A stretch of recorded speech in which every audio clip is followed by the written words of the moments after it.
L निनोच्या प्रभावामुळे राज्यावर चिंतेचे ढग आहेत. आठवडाभर राज्यामध्ये पावसाची चिन्ह नाहीयेत. 20 जुलैनंतर पाऊस सक्रिय होण्याची शक्यता वर्तवण्यात आलेली आहे. प्रशांत महासागरामध्ये एल निनोची तीव्रता वाढलेली आहे.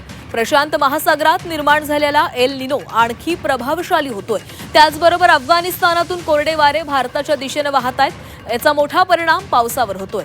त्यामुळे अजून आठवडाभर मान्सूनची वाट पाहावी लागणार आहे. 20 जुलैनंतर पाऊस पुन्हा सक्रिय होण्याचा अंदाज आहे.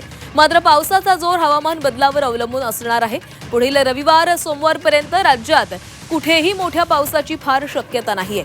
बुधवारी आणि गुरुवारी किंचित पावसाची शक्यता असली तरी यातून फार काही दिलासा मिळणार नाहीये. थोडक्यात मुंबईसह मध्य महाराष्ट्र, मराठवाडा, पश्चिम महाराष्ट्र, उत्तर महाराष्ट्र आणि विदर्भात पाऊस फार सक्रिय नसेल. पावसाअभावी मराठवाड्यात दुबार पेरणीचं संकट ओढावलेलं आहे. पाऊस नसल्यानं मराठवाड्यात 35% क्षेत्रावरील पेरण्या रखडलेल्या आहेत. ही परिस्थिती अशीच कायम राहिल्यास शेतकऱ्यांवर दुबार पेरणीचं संकट ओढावू शकते.